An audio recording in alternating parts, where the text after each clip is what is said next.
screw the pooch. So a little one-person trampoline. Very, I screen shared it. Like, there's no excuse. Like, phone numbers are just out there. You just got to pick up the phone, smile, and dial. So. Good morning, and welcome back to another episode of the Talk to Terra Morning Show, where we go over tips, tricks, ideas, and exercises to help make you the absolute best entrepreneur that you can be, not only for yourself, but for the people you love and care about most. It is Monday morning. I don't know if it's because I slept a little too much, but I'm feeling a little tired this morning. So I thought it'd be a great idea, because I know I'm not the only person who feels a little tired on a Monday, that we would just go over 5 tips to make sure that we have a tremendous, amazing week. Pick one of these, pick 2 of these, or all 5 of these to apply for yourself to make you a better you, and see which ones you like. These are tips and recommendations. These are pretty simple, but it's good to stick with the basics. Good. Never want to get too far away from the basics. These are the things, if it's worth doing, Grant Cardone has this quote that I really like. If it's worth doing today, it's probably worth doing every day. If it's worth doing today, it's probably worth doing every day. Interesting. And I'd imagine, of course, people would pick that apart and like, oh, well, you should skydive once in your life. Maybe not want to do that every day. Maybe you do. Maybe your value of adventure is a bit on the extreme side. I know a few people like that, related to a few of them, really. So let's get to the first point. Let's go ahead and drop our first banner for you guys. Let's go over to the banners. Good morning. Thanks for checking in with us this morning. Okay, let's go ahead and get straight into it. First tip. Number 1, plan your week ahead. Planning your week ahead. These are 5 tips to help you have a better week this week. We're going to just roll right through them. Plan your week ahead. Start your week by taking some time. I'm looking over here at some of my notes. Plan your week ahead. Start your week by taking some time to plan and organize your schedule for the week. What kind of calendar do you use? Google Calendar is pretty great. Well, I think Google Calendar is the best. That's the one I use just because all of my other stuff syncs up with it. I like Google Calendar a lot. I like Google's email a lot. But that's what I use, is Google Calendar. You can also use iCalendar. So iCal, if you're under Apple products. I know Outlook. I don't use many Microsoft products, but I know Outlook has a nice calendars feature and system. If you can use any of these and be comfortable with it, good. I'd imagine that it is better than not using it at all. Or at least I like to. So what I do is I have one separate calendar where I just put the most ideal week for myself. Like, I kind of write out writing blocks. I write out content blocks to create content. I put out blocks in there to make sure that I'm working on my product, that I'm working on my coaching exercises and stuff. I like to create an ideal week. And then additionally, I write out my goals. I write out some goals for the week. I write out my show topics, content ideas that I put out for a week. And I like writing that on a piece of paper for some reason. I'll rip this out and I'll put it over here on, you see I have where I can put tax in on my board and hold my paper up on that board. So I like writing stuff out sometimes. I know this isn't just unique to me. So if you like writing things out, I also like when I'm coordinating with other people electronically and through a system that's usually way easier to keep track of. So I highly recommend Google Calendar, Apple's iCloud Calendar, Outlook's Calendar. But just planning your week ahead in one of these things can be very powerful and very, very helpful. Tip number 1, plan your week ahead. Have some goals out, have an idea of what you're going to be doing day to day, and just being more intentional can really help with getting things done more consistently. Okay, tip number 1, plan your week ahead. Tip number 2, we were talking about how I'm a little tired. Did I sleep too much? Very possible. I was working on some work, and then we went on a really nice long walk, my girlfriend and I, And then I got back and I took a nap longer than I wanted to. And then I go to bed. I mean, we go to bed at like 9 o'clock, 9 o'clock now. And then I slept in till about 6 o'clock. So I got I got a crap load of sleep. Maybe I needed it. Sometimes our body does an incredible job of telling us you need to rest.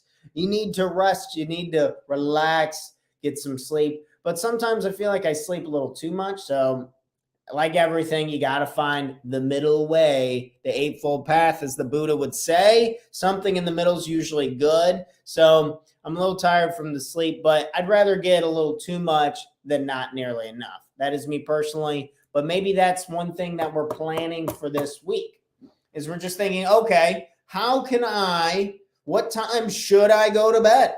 What makes sense? What time do I really want to get up in the morning? And in reading in this one book about sleep, Matthew Walker, shout out to the Sleep OG, he talks a lot about how getting up in the morning is not nearly as much about what time you wake up versus what time you go to bed. So if you do want to get up earlier, and this is something I and millions of people struggle with all the time, is getting up a little earlier to be more productive or have a little more time to plan our week. Well, it's a lot more about going to bed on time. And also, don't berate ourselves if we don't get up at 4 o'clock in the morning. I was doing that for a long time and it didn't really make me any more productive versus if you do the work, you do the work. So if you do the work at 8, 9, 10 p.m. and you're crushing a little bit before bed, or you're just getting everything situated for the week, you're planning your work, you're doing your to-do list, you're writing out what you want to get done, you're very intentional about it. Don't worry about what time it gets done. But if it's not getting done, and you work really well early in the morning, then that's probably a good idea. Going with the flow of what works best for us is usually always the best remedy, but being very honest with ourselves about sleep and making sure we're getting enough sleep so we're well rested for the week. Number 2, getting good night's sleep. Okay, number 3, exercise or do some physical activity. I have been doing 3 heavy lifts, like lifting weights, at our gym that's down the road 3 times a week. And I have found a lot of peace and a lot of bliss with this balance. I think I'm getting closer to my strength goals while my body is feeling better than ever. Of course, I could probably get a lot more jacked if I worked out heavy 6 days a week, but I'm trying to work out until I'm like 80. So I've really come to peace with, okay, I don't need to lift nonstop 24/7 to reach my goals. And I understand how much that is about diet. We'll get to that in the next point. But exercising, being intentional about what it is you want is my point. I'm very intentional. Okay, this is my goal. This is how I want to feel. I'm a lot more about how I feel nowadays versus how I look. So just ask yourself, how do you want to feel? How do you want to look? And try and make a match between the two and find some peace along the way. So maybe you're planning out your week ahead and you're making sure to get that physical activity in there. And it can be anything. Spring's coming around the corner. Maybe we're just being intentional about what are we working on for projects outside this year? Am I going to be doing physical labor for that? What can I do here today? Is there anything you want to touch up in the house before it's spring weather and you get outside? Just trying to get the cogs turning. But we want to make sure that either way, whether we're going for a nice simple walk or we're going and we're pushing ourselves and we want some serious fat loss and we're trying to push weights because we know weights are the secret are really helpful for weight loss, fat loss. So exercise, do some physical activity, making sure that's in our schedule and it's a priority. If you don't move, you lose it. How many people have you heard that from? I hear that from all the time from people who are older than me. They're like, man, dude, you got to keep moving it or else it'll slip from you. So, okay, exercise or physical activity, number 3. Number 4, eat a healthy breakfast. So I personally don't really eat breakfast unless it is a day that I am lifting weights. Unless it is a day I'm lifting weights, I personally don't eat breakfast. Everyone is different on this. However, some people, I guess what I'm saying is trial and error for yourself is always key on diet. don't get too wrapped up, or this is again my opinion, but I wouldn't get too wrapped up in what each and every single fitness coach or guru is telling you what to eat. Do some trial and errors. There's a lot of really good information out there. Try to see what makes sense for you. What is a step in the right direction for your goals, for your what's going to help fuel you. I honestly wouldn't eat breakfast ever if I didn't feel a difference in my ability to train and lift heavier weights on those days. Because I feel a lot cognitively, if I just drink Athletic Greens and shout out to Athletic Greens, sponsor the show, please. Come on, help your dog out. Athletic Greens, they don't pay me to say that, by the way. I wish they did. Drink Athletic Greens, I drink water, and then I just work until I go and work at my other job with my family. So, and then I eat lunch and I eat dinner on those days. But I personally don't skip. I skip breakfast because that works for me.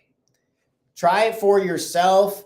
But I've done coaching clients with people to where they feel a significant difference when they just get a healthy breakfast in.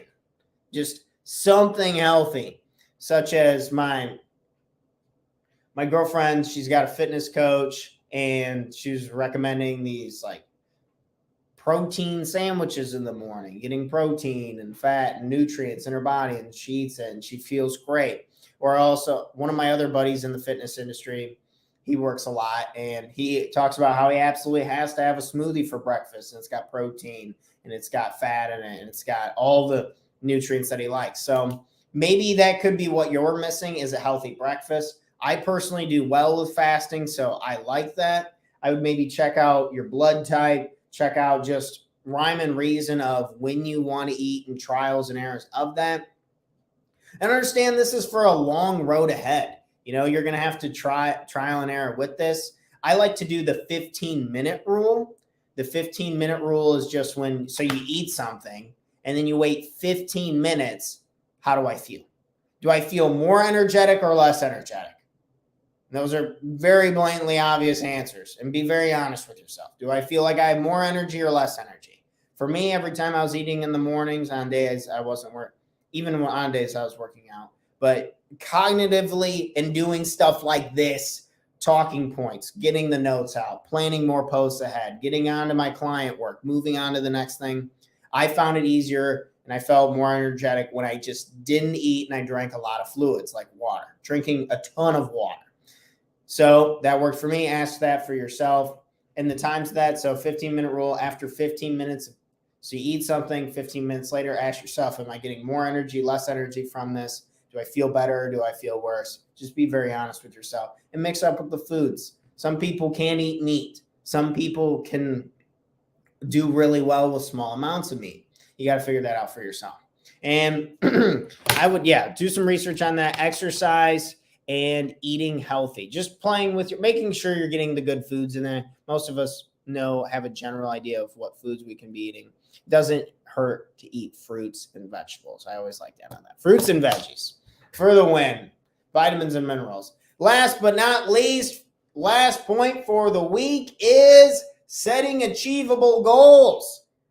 And emphasis on the word achievable, right? So right over here, I like to write this out in a notebook. My goals for the week, I got about 7 of them on here. There's 7 days in a week. I got 7 of them on here. I like to do this every Sunday. I already did one of them, so feeling good. Got some momentum going. So writing out your goals for the week. And remember, if there's one major thing that we'd really like to make improvements on, we'd really like to make change, focus on that, and then the rest is the gravy train. The rest is good. If we're doing one really good thing this week and we're becoming a better entrepreneur, we're becoming a better person, and we're helping other people in one area in a week of our entire lives, let's give ourselves a round of applause. Let's not berate ourselves, because what I used to do all the time, and I guarantee, I know you can relate as well, is we would list these out. We'd list out all of our goals, and we wouldn't get all of them done, and then we berate ourselves because we didn't get all of them done. You got to be careful. We got to focus on the progress, the things that are going well this morning. So setting achievable goals. Setting achievable goals like, okay, this is what I want to do this week. Let's be intentional about this. Picking a day, a time, and a place is very, very helpful when it comes to goals. We talk about this in coaching all the time. It's like, what do you want to do? I want to read more. Okay, when are you going to read? I'm going to read on Monday, Wednesday, and Friday afternoons. Where are you going to read? I'm going to read in my spare bedroom upstairs. What time are you going to read? I'm going to read at 4 o'clock, right when I get off work. Bam! You are 1,000% more likely to get these goals done when we have a time, we have a place, and we have so what would we would be putting under time, area, and place. Okay. Area, place, same thing. But we want to be very intentional of how much, when we're doing it, how we're going about it. Being very specific is my point. So be specific on your goals for the week, what you want to get done. And that's all I had for this week, was setting achievable goals. So kind of a quick recap as we wrap up for the day is we want to make sure we're planning our week, we're getting good sleep, we're exercising, we're eating healthy, and we're setting achievable goals. Pick one for this week that you want to focus on. Where can you improve? And how can you help somebody else do this as well? So cheers, friends. That's all I have for today. Thanks so much for tuning in. Go out there and have an amazing, fun-filled week, a good Monday. Put a smile on your face. Get some energy going. Feeling alive, feeling ready to go. Let's kick some ass this week. I know I got a lot to do. I hope you got a lot to do as well. Let's go ahead and get better. If you know anyone who needs a life coach, who needs support and accountability in their corner, who wants to create a real life plan to really understand what they value and their purpose and the direction that they're trying to go, please get a hold of me, as I'm still taking on new clients for our 6-week boot camp. And I'm taking long-term one-on-one coaching clients. So that's where the two services we offer here. If I can be of any help, just send me a direct message, and I'd love to help in any way I can. Thanks, everyone. Have an amazing, amazing week. Cheers to having a great Monday. Go help somebody else today. Make yourself better today, and let's have an amazing day. I'm out of here. I got stuff to do too. Cheers, friends, and have an amazing day. Cheers. Peace out.